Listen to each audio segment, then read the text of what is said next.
Welcome to The Release Show. I'm your host, Brittany Skyers. On today's show, we have Katrina Spagnoletti. Katrina is a 56-year-old beauty queen crowned Miss Florida American 2020 on September 5th at the Westgate Resort and Spa in Orlando. She competed as Miss Hillsborough County against women from all over the state of Florida and went further to compete for the title of Miss American in Los Angeles. Besides being famous for her beauty, Katrina also captured the title of People's Choice, where she raised the most money for the Victoria's Voice Foundation. This is a foundation where the parents lost their daughter, Victoria, at the age of 18 due to a drug overdose. She is also a successful author of a book called What My Mother Never Knew. Here it goes. Designed to open up dialogue for those who have experienced childhood abuse. Due to her past experiences with child abuse and surviving the incidents, Katrina uses her platform to educate people on protecting children from sexual predators, and more importantly, to motivate survivors to tell their story and recover from the trauma. Katrina hopes that by continuing to participate in pageants, she'll have a better chance to inspire and encourage others to live their best life. Let's welcome Katrina. Hi, how are you, Brittany? Great, how are you? Good. Thank you. Number one, thank you for bringing me on the show. I really appreciate the fact that I get another platform to use my voice. So Thank you. I appreciate for you accepting the invitation. Before we go deep into the show, we'd like to congratulate you on winning Miss Florida American 2020. How did you feel about this victory? Wow. I tell people I'm such a humble person that sometimes I just get lost in the humbleness. I mean, it's been exciting. It's been so exciting to be able to use my voice, like I said. And also just, the reaction that people have with my title, it just makes me feel so good that people are willing to reach out to me and talk to me about something that they've had to survive as a child. So it's a huge impact. These titles are huge when it comes to impact and helping to motivate and empower other people. I really agree with that. I used to be in beauty pageants when I was younger as well, but I've also had about 4 or 5 beauty queens on my show, and they've all made a huge impact, from one that attended Miss Universe, from one that just won Miss Florida, Miss US International. I had another one on here too. And so everybody has a great platform and they're so positive about impacting the world and what they're doing. So I think it's really great what you girls are doing. Well, I can tell you if you want to find a friend that is just out there in their community who are just really sincere about their platforms and people that are just being good in the world, pageantry is definitely the way to go because you create so many long-lasting bonds with them. The sisterhood is definitely real. It really is. Yes, and the last one that was just on here, Marissa Plattis, she mentioned that too. She's going to be going to Miss Universe, Miss International in Japan, and she talked about how she can't wait to build those bonds and sisterhood, from people all around the world. I think it's incredible. You meet these people from around the country, and you don't know them, but that instant connection that you have with them, and you become really good friends from somebody you never knew before. So I think it's crazy because I think it's around 60 countries or 60 to 70 countries, that come and participate for that pageant. So I think it's incredible. Well, everyone has a reason for choosing a particular profession. It may either be by mistake or a conscious effort. What convinced you to become a model? A model? Well, am I a model? Well, I would say just seeing the women in the Mrs. America organization, the queens, or even the delegates, just seeing them and how they really put their platforms out there, how they're passionate about something, either than just about beauty. It's about, really having something to give. Well, I call it a gift to give to everyone. That is great. Can you tell us more about yourself, what your career is before you chose to become the face of beauty? Well, I was, and I kind of Hmm. consider myself always a fitness professional. I would train women online, especially women 40 and over, because Okay. we do get lost in like having children and a husband and a career. And Yes. sometimes we give so much of ourselves, we forget to take care of ourselves as well. But at a certain age, it's like you're an empty nester and you have this new life, and Hmm. you're looking at yourself in the mirror and you're going, wait a minute, I want to get back to, feeling good about myself and giving to myself. So fitness was really important for me. I didn't start being in the fitness industry until I was 53 years old. So that was an inspiration to a lot of people who think that maybe you start in your 20s or even as a teenager. I started in at 53 years old when I competed for Mrs. Virginia. And Hmm. I just felt so great and I looked fantastic. So I wanted to share Yes. that gift with so many other women. Yes, and I think it's great because we all need to take care of ourselves. We do get so busy with life that we forget about ourselves, and we have to take care of ourselves in order to take care of other people. So, being a Exactly. wife and a mom myself, I have to make sure I'm happy and taken care of before I can take care of my kid and my husband. So, yes, I Exactly. definitely. Currently, you're the oldest woman to have ever claimed the title you hold. What do you think separated you from the younger competitors? I would definitely say, and that's a question that was put out there in our panel of judges. Was it? I would definitely say wisdom, confidence, wisdom.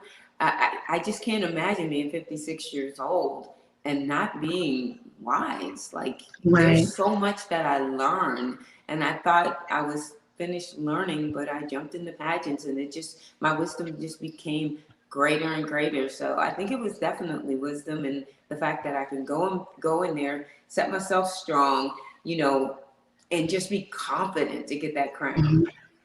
That's great. But so you're the oldest and you don't even look it. Like I'm seeing 56 and I'm like, look how beautiful you are. You're so fit and amazing. You don't look a day over 50. Like, no. When I saw your picture, I was like, 56? No. You look good, girl. I have to tell you, you look good. Well, if my sons were here, especially my oldest son AJ, he would Uh-huh. say, "Please don't tell her that." He says that. I have a grandson, and every time I go to visit him in Virginia, people think he's my son, and so when my son is there, he's like, "Please don't tell her that." I've always believed in great skincare. And Uh-huh. I think that's between that eating healthy and exercise. I think that's what it is because a lot of people want to tell me it's about genetics. Yes, I love my family. They're beautiful, but no, it's all about taking care of yourself. But the biggest compliment I ever had with that, even though, thank you for the compliment. I was actually at a party with a plastic surgeon. And, when people say, oh, and I get these messages, who's your doctor? I would love to. Yes, that shocked me. But yes, I get those questions all the time.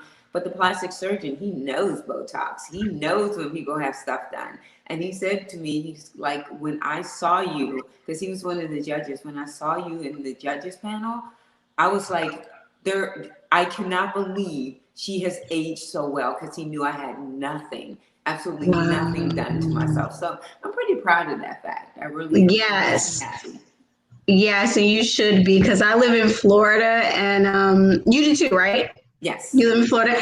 Yeah. So in Florida here, like I'm actually from Nashville, Tennessee. So when I moved here, as I was driving to Florida, I would see these big billboards about plastic surgery and butt lifts and all this. And I was like, this is not normal because in Tennessee it's not advertised like that.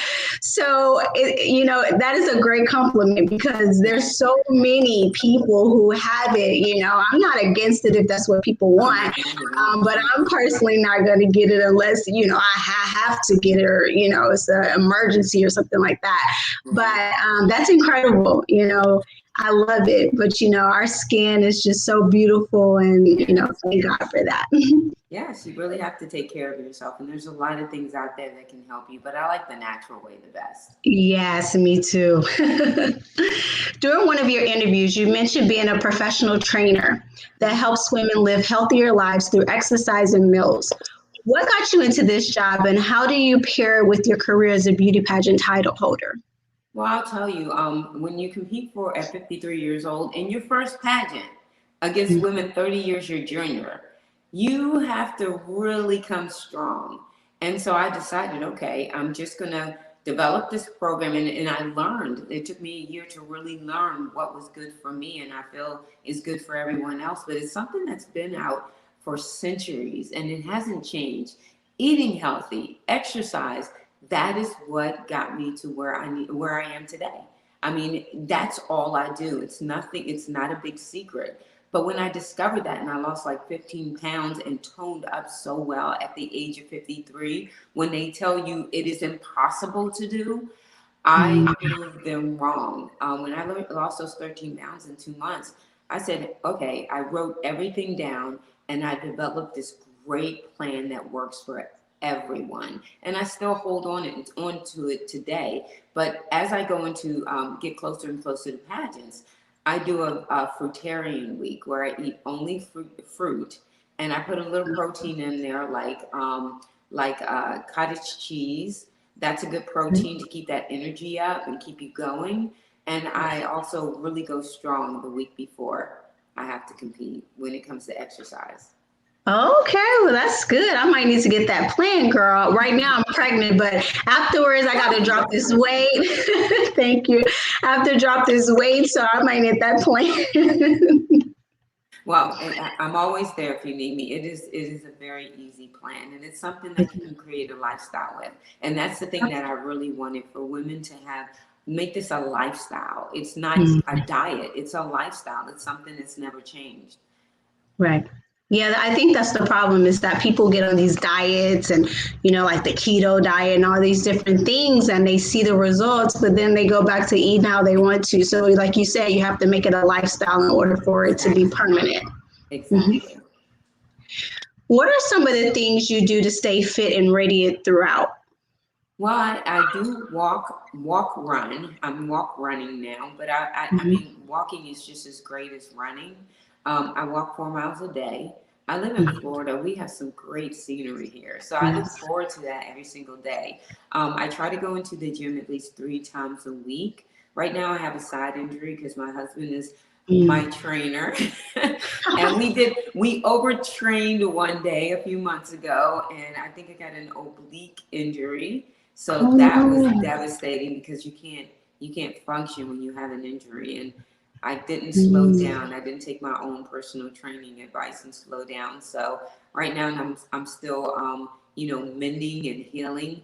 But it's a challenge to me. I love challenges. So I created a different way of working out to make sure that I can heal as well as be in shape for that March Nationals that I'll be going to in Las Vegas. Yeah, I'm super excited about this. So tell us about that, about Nationals. This is incredible. I mean, this is my second pageant. And to actually win, I had no clue the journey that I was going to take. I had absolutely no clue. Getting to Nationals, wow, it's overwhelming. And I have to be transparent. It is very overwhelming. 10 days with these amazing women who have already won their titles. Like, wow. I bet. These are the top of the line beauties. So I think the thing that's a little difficult sometimes is when you look at your social media and you see how incredible they are and how they're in their community, and you can kind of talk yourself into going, what have I gotten myself into? But you've got to be confident enough to go there and say, you know what, I want to stay Title II. I want my title. I belong there. I deserve this. And I have just as good of a chance to win as anyone else. And you've got to keep focused on that. You cannot deter yourself because you see someone with an amazing picture or they're on, the news or something like that. You've got to create your own glory. In my mind, I'm already Mrs. American. That's the way I go. I'm already Mrs. American. I'm going to keep that right with me. And I'm going to take it to Vegas. I'm going to pack it in those suitcases and take it to Vegas, claim it, manifest it, and come back home with the crown. Yes, I love it. I love that confidence because that is so true. In life, those girls have probably been in pageants all their life, right? And then you come in, this is your second pageant, and you win it. But that's your destiny. That was supposed to happen in your life. And so that's what we have to look at. A lot of times we put time in on everything, but it has nothing to do with anything. Whenever it's your time, it's your time. It is. No matter someone who's been in pageants since they were 5 years old, working to get this title, and you come in at 53, winning your first title. Is that when you won your first title, 53? I Yes. didn't win my first title, but I was second runner up, which of course Okay. I took it as, okay, this is the greatest thing in the world. I exceeded my expectations, my husband's expectations. It was phenomenal. I couldn't believe it. I absolutely, and that is unheard of. It really Yes. is. So I felt like I won that day, and I was so happy for the winner that year. But I said, okay, I'm going to give it one more chance. I'm do it one more time. And I'm going to Florida with all these gorgeous women. And I'm going to do, okay, what is wrong with me? But I said, I'm going to do it. I'm going to do it. And I did it. And that was amazing. I'm That really, is. really happy. Well, congratulations. I'm so happy for you. And I wish you all the best when you go to nationals in Las Vegas. Thank you. Well, your current life is a dream come true. It wasn't always like this. During your early childhood, you suffered child abuse while growing up. Can you shed some light on this part of your life? I'm sure people would like to draw inspiration from your story. Well, at the age of 5, I was sexually abused by my uncle. And I went through life thinking it was a dream. I became a very introverted little girl, nothing like you see right now. I was very introverted. I was scared of the world. I call myself being a warrior that day. I turned into a soldier. And that's so difficult for me right now to understand at 5 years old where my mind was and how it changed me so much. But I went through life an introvert. At the age of 13, my mother, she married my stepdad. He came into our lives. He was, cause she just to go back a little bit, she was actually escaped my biological father. He was physically abusive to her. So I saw a lot of this happen growing up as that little girl, growing into a teenager. And I saw her escape. I saw her on welfare. I saw her with 3 children. I saw her cry. It was very, very difficult for me to like understand why my mother was going through so much. But as I grew up, and I saw her strength and how she put her life together with these 3 children without my biological father. She was definitely somebody I looked up to, her strength. But she had her own issues herself with everything that happened with my biological father. But now to the abuse. At 13 years old, around 13 or 14, she married this guy who I thought was my dad. In my mind, he was my dad. He came in and basically he did so much for my mom. She was happy. There was everything. He was the president of the postal union, so he was a fighter. I saw him be good for everyone, just make sure people's rights were given to them. He fought really hard. I learned a lot from him. But unfortunately, as the years went by, he was not the man that everyone thought he was. He came to me and he started sexually abusing me at the age of 15. And that was a very difficult thing because I didn't tell my mom. And I think the reason I didn't tell her, and I know the reason I didn't tell her, how do you tell someone who's so happy, who you saw go through so much, who you saw hold 3 children as she cried after her husband brutally beat her? Like you can't as a 15-year-old think in your mind, okay, this is something that I need to tell my mother. You just can't. I was seeking love. I didn't want to ruin her life, and I didn't know what the outcome was. I wasn't equipped for that at that age, but it happened for a few years, and then it stopped. My mother wound up leaving him, and I remember I was in my 20s. I had my first son, my oldest son, and she had mentioned she was going to get back with him, and I told her, if you did that, you couldn't see my son because he sexually abused me as a teenager. And needless to say, she didn't get back with him. But we didn't discuss it in depth. And that's a really that's very difficult for anyone who's not ready to, you know, reveal exactly what happened to do. But my mom, my mother, she went through her own abuse. So I don't think she was really equipped, and I don't think a lot of people are equipped to really talk to their children about it. And I can't even imagine being a parent. But in writing my book and using my voice and being transparent, I'm there for the mothers and the fathers as well as the survivors. Mm-hmm. So years went on. I turned 55 years old. When I turned 53 and competed for Miss Virginia, I didn't use that as a platform. I wasn't ready. I wasn't ready at all. But at 55 years old, I had gone to see my grandson being born, and my mother was there. We got into a conversation about my uncle, and he was the one who molested me at age 5. I found out he was caught in bed with my cousin when she was younger as well. That sparked the strength I never had. I was very angry at that point, and I was angry at everyone because I would continue to be around him. My children were around him. I had no clue. I thought this was a dream, and the dream would always come to fruition, or would come in my mind whenever I saw him. It was like every time I saw him, the way he looked at me, it's like we had a secret. And I didn't know what that secret was, but it would just creep up. I would go into these depressions. My life was just really chaotic because I didn't deal with it. I dealt with my stepfather. I didn't deal with my uncle. So I decided, I came back home from Virginia, and I sat down with my husband and I told him the whole story for the first time. And he was prepared because I told him when we met I was molested, but I never told him by who and the story. And that was the first time I ever allowed myself to really just let go and cry and be angry. And he sat there and he said he was sorry, and he hugged me, and that was it.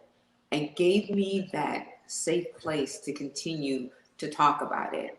And I knew this had to be my platform because there's so many women and so many young people out there that are going through this, that they needed another voice. They needed a voice. And it's true because ever since I've been out there and doing interviews, I've had so many women and men reach out to me to tell me their stories. And I had to write my book during COVID because as a survivor of childhood abuse, when you're shut in, the depression comes. Like it just knocks you off your feet. And I needed to stay productive. And I said, this is something I've always wanted to do. I need to write this book. And it was one of the hardest things I ever did because I had to revisit those 2 little girls. And that was hard.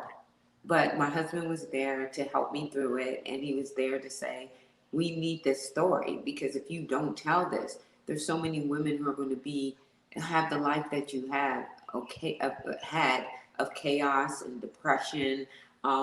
I was tired of seeing having my kids see me fail.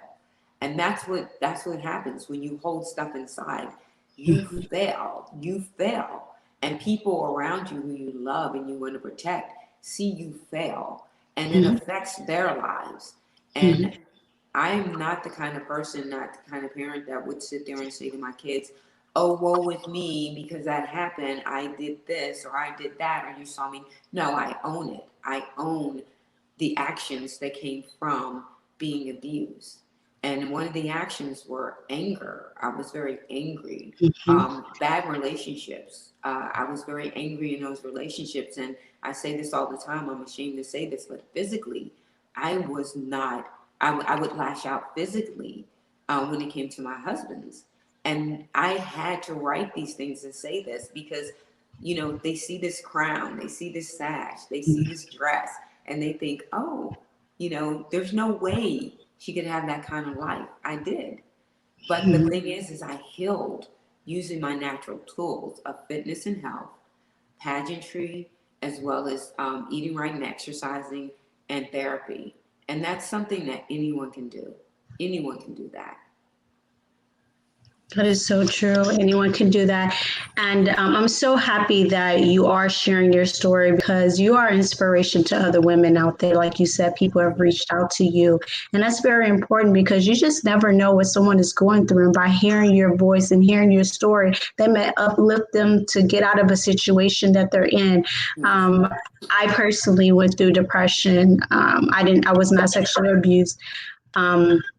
But I had an issue with my parents not showing me love. So the same thing with relationships. I went through a lot of bad relationships because I was seeking love from them that I was missing. And so I went through a lot, a lot of depression moments. And I actually wrote my book when I was depressed. I was like, I got to get out of this funk. I'm an introvert too. And I was saying, I have to get this out of me. Like somebody else needs to hear this because it'll help someone.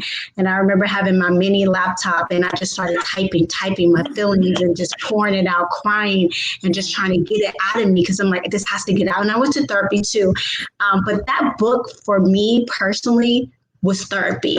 And I think my editor, because my editor was so amazing, that was therapy for me too, because she was asking me all kinds of questions. We need to make this story, more real and we need to add more to it. I need to know a little bit about your parents' parents and all this because it becomes a generational curse, right?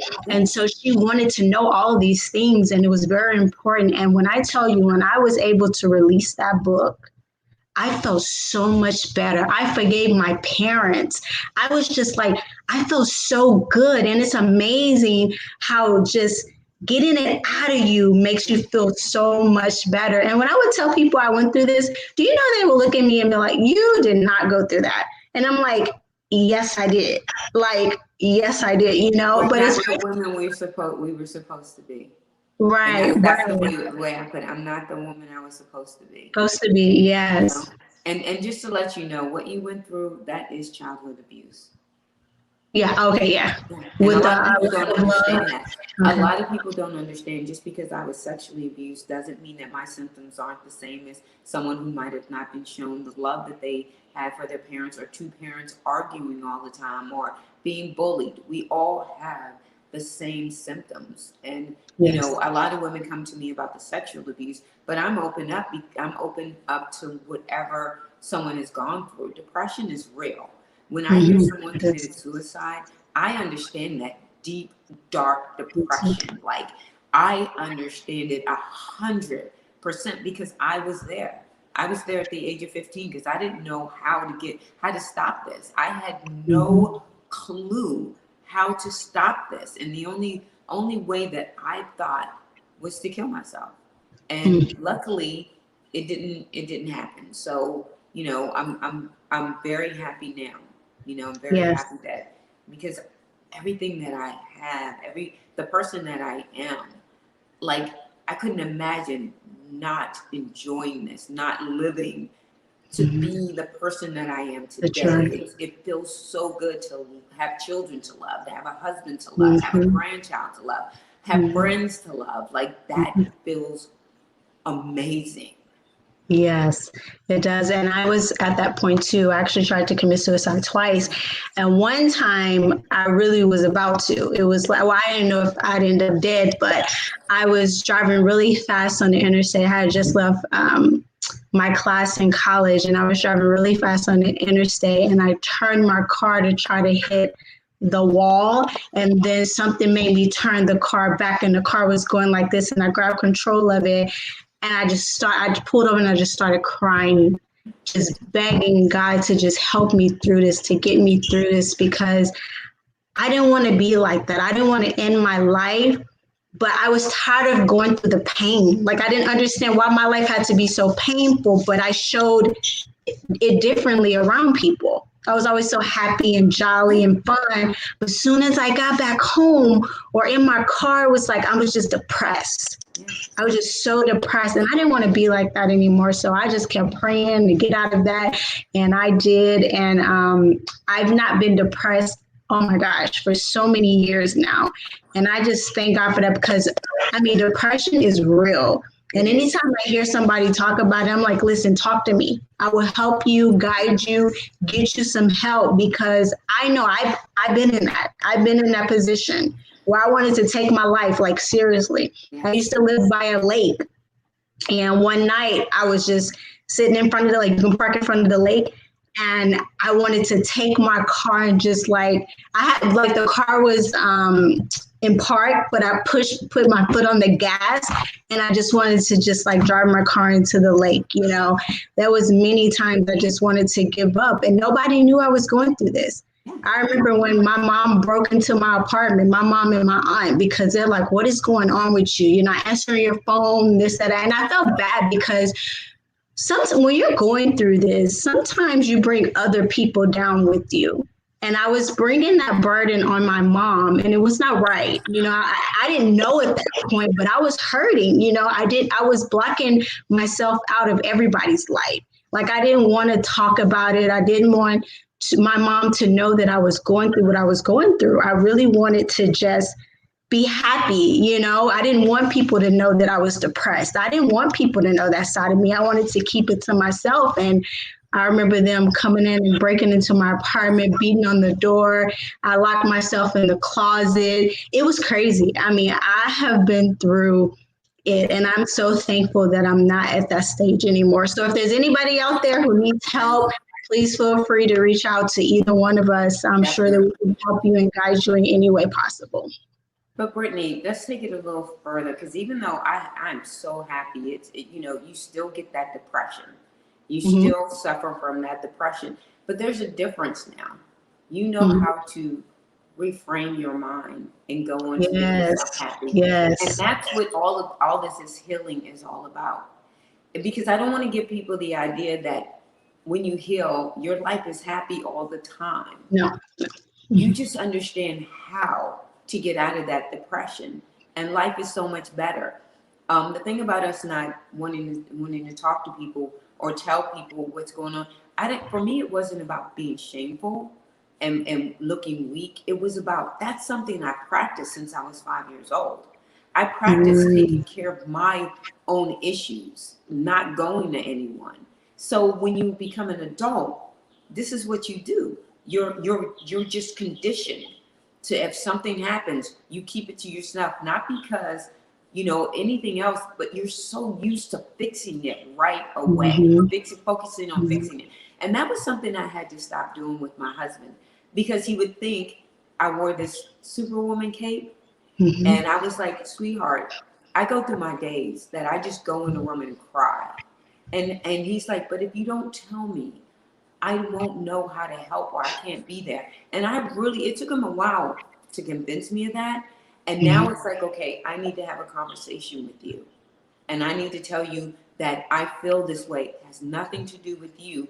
It just has to do with these things that go on in my head. Because when we're by ourselves, that's our biggest danger, because we're open to think about our past or think about the things that are going on that trigger us.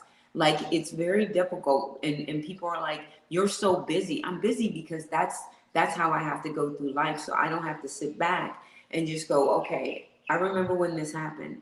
And then you start feeling just like you're in that moment.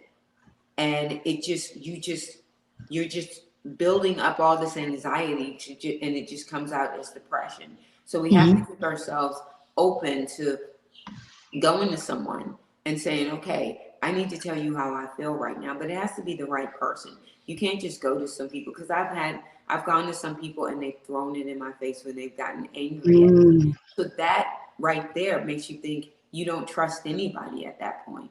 But you have to find someone and be consistent with that person and get that person. And you might have to train that person to understand how to talk to you when you're in those moments. Because my husband, he would see me quiet, and that's the worst thing you can see is me quiet. He would see me quiet, and he would think I was angry at him.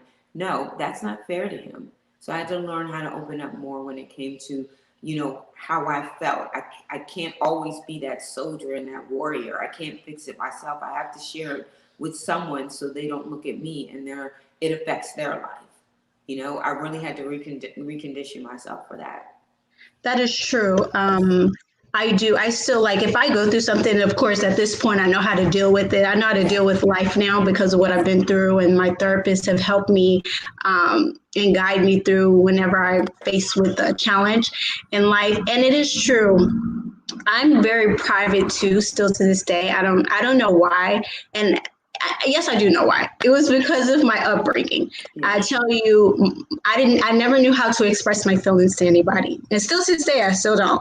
I have a deep struggle with that.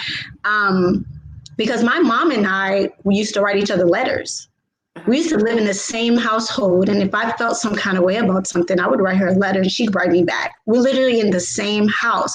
But that hurt me from being able to open up to tell people how I feel. So in my marriage now, I don't often tell my husband how I feel about things. Like I just go quiet, or I'll look crazy, or like I don't want to be bothered, or whatever the case is. It's not fair to him, but it's like I don't know how to tell him what I'm going through. Like it can't come out. It's so weird to me, and I have to work on this. But it's so weird to me because like I want to say it, but it won't come out. And my husband's very open, like he'll listen to me and he's there to support me through it. He's a great supporter, but it's just I don't know what it is. It's crazy. I can be in a car and tell the car exactly, what I'm going through. But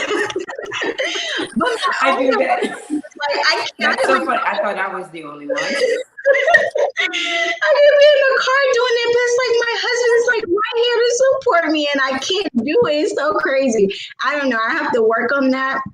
I really have like that problem, but it's so crazy because I can help somebody else do it. Yes. Like I have friends who come to me who need advice and just love me, help and guide them. And I can tell them how to do everything, but me, I can't do it myself. Like I don't understand how I can give somebody such great advice and they do it and they get out of this situation, but my own self, I can't push myself to say anything. It's crazy, And I mean, I think I haven't really been going through anything lately. Everything has been like great. With COVID and everything like that, I think with my marriage, honestly, with COVID, I think it brought us together more. We spend more time together. Your life is not as busy and crazy. We watch, movies together and series and things like that. So we talk about the movies and stuff, but what? I'm going to test myself. The next time I go through something, I'm going to test myself to get it out. Like I'm going to have to tell him exactly like what's bothering me. But I know it's from my childhood because I didn't have that open communication with my mom. I remember my dad would come pick me up and he'd be like, what is bothering you? I literally would sit in the car like this. He'd be like, Brittany, you're going to have to open up and tell me. And I wouldn't say anything. Yeah. I would sit still the whole entire time. It's a trust thing. One suggestion that I'll give you, and I learned this as a mother. I was watching, I don't know who it was years ago, I was watching a show, and they were talking about parenting and how you can get your children to open up to you. Well, they say take them out of the familiar environment, like take them to dinner or something, because that's where you have no distraction. There's no TV around. There's just you enjoying the food with your child. And I would do date nights with my children. My middle son, him and I had issues with our relationship because he saw me going from 1 to 10, really, in his father and I arguing. So it was very hard for him, and we fixed everything that we went through. But I would have to take him out because he wasn't a talker either. And I would take him out of his environment and I would see him open up about just everything. And I took that into my relationship that I have now with my husband. This is the greatest relationship. He would call it Sunday morning talks. Every Sunday, I would get coffee, bring it upstairs. No TV was on, wake him up very gently. And I would give him his coffee and I would sit on the side of the bed. Oh, he called it feelings talks. That's what it was. Because he's a Marine. He's a former Marine. So they don't have feelings talk. They're tough. So I would sit on the edge of the bed with coffee, and I would just kind of, because I did this with my children, I knew how to manipulate him into talking to me and getting his feelings out. So we would sit down because I really wanted this relationship to work, and I knew communication was huge, and I had to be able to build up trust with him. Every Sunday we would sit down and we would just talk. And then there were some times on Sunday he would wake up to see coffee and go, oh no, not another feelings talk. But it has gotten, I did it so often that even we'll have feelings talks and he doesn't even recognize it anymore because it opened him up to actually talk. And I mean, it's a great thing to do. Just, there's times that we're with our significant other or our children that we just feel so good and we're so happy. Those are the times that you can communicate the best, because the tone of your voice is going to be upbeat and happy, not when you're angry, because then it'll be, you know, that angry voice. We don't want that, because that's not good communication, you know? So my suggestion to you is just a really great, happy time with your husband and yourself. When you feel a certain way, you know, take care of that.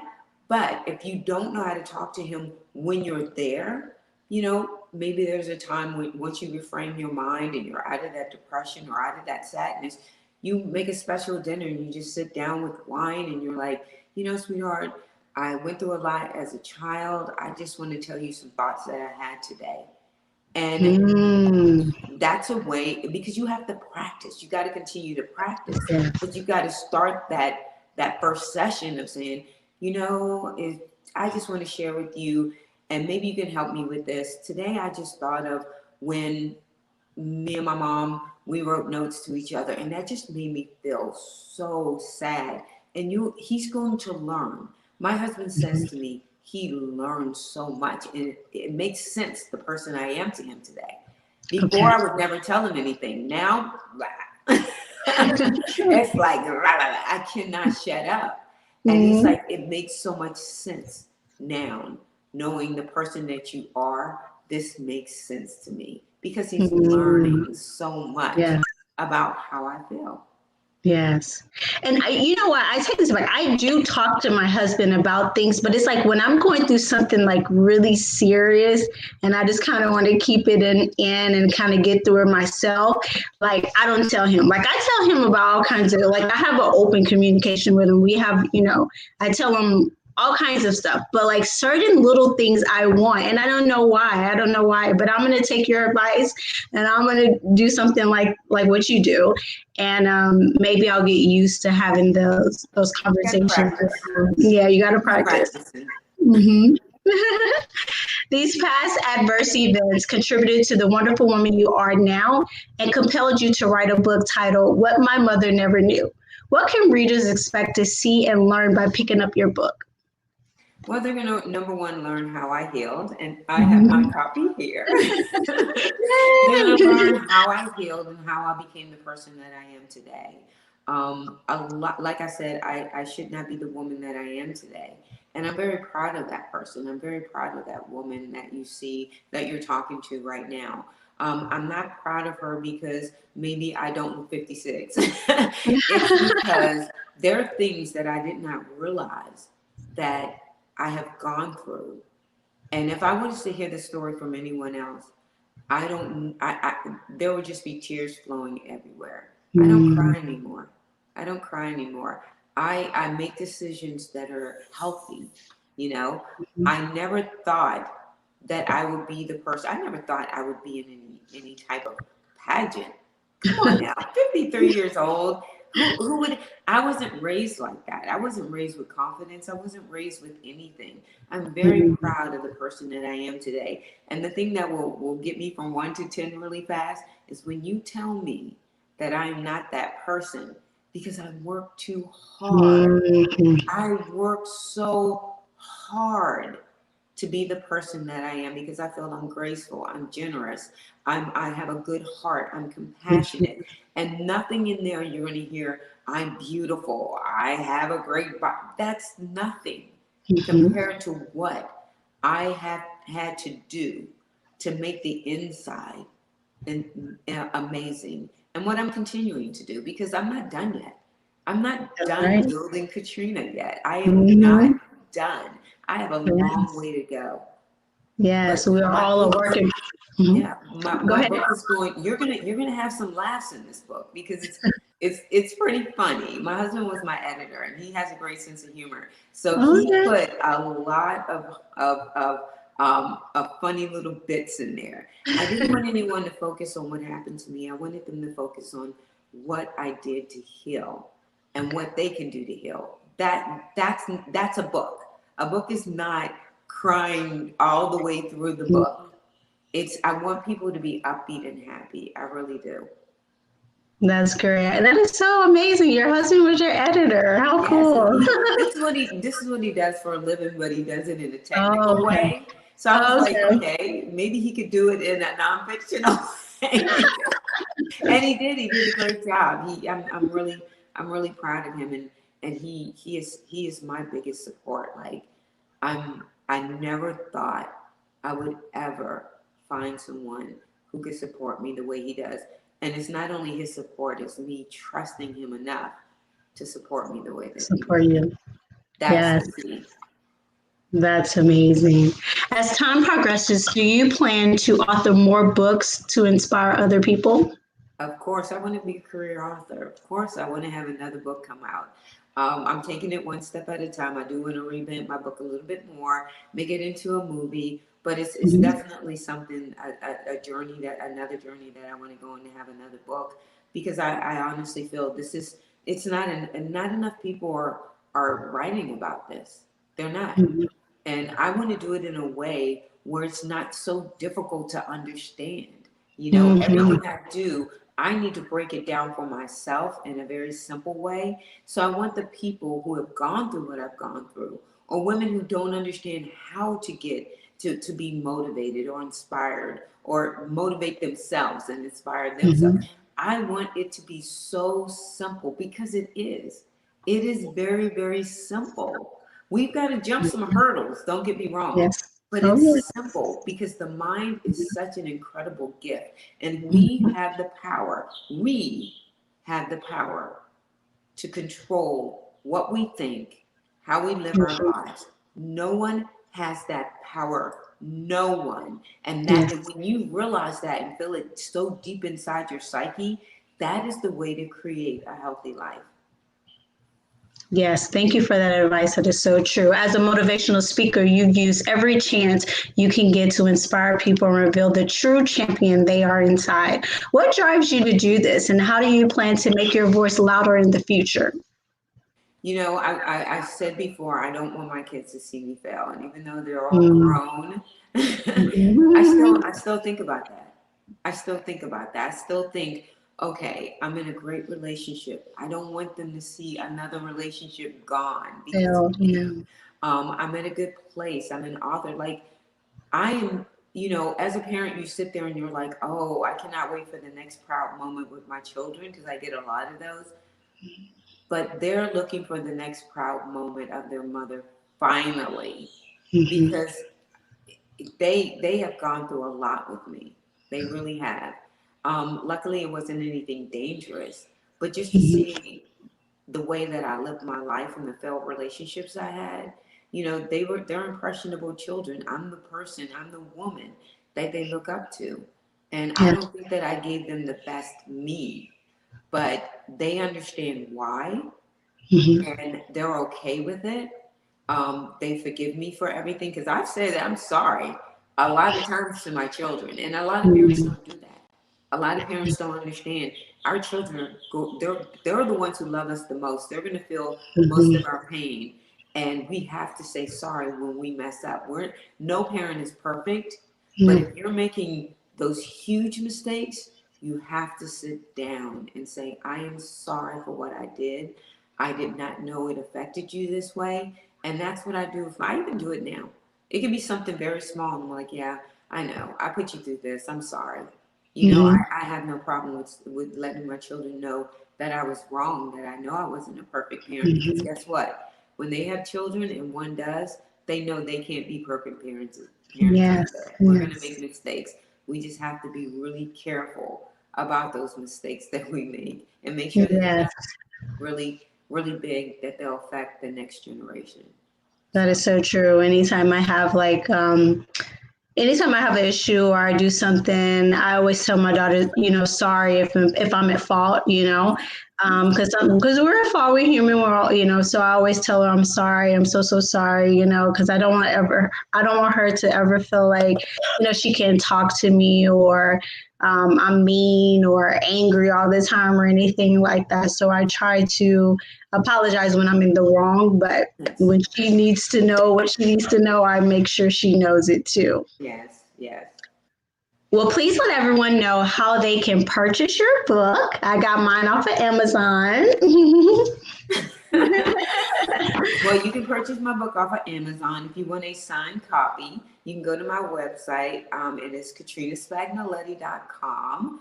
I'm learning this whole author thing and branding under, my business name. I've got so much going on with fitness in the book and, being a queen, that I wanted to make sure that I branded my name because that's so important to me. So you can katrinaspagnoletti.com. You can go and order it there. I'll give you a signed copy. I'll send you a signed copy. If there's a note that you need me to put in, please let me know. Leave a note there and I'll follow those instructions, okay? But that's where you can get my book. You can follow me on social media at Mrs._Florida_American 2020, and the link is in my bio as well. You don't understand the whole last name thing. So it's very easy to get the book, and you can reach out to me anytime on my Instagram, because that's my primary source of social media. Great. Well, thank you so much for being on the show and sharing your beautiful story. And I look forward to seeing your journey in the future. And I wish you all the best with the pageant in Las Vegas. And I hope you come home with the crown. That would be phenomenal. Yes, it would be. Well, thank you guys for tuning into The Release Show. See you next time.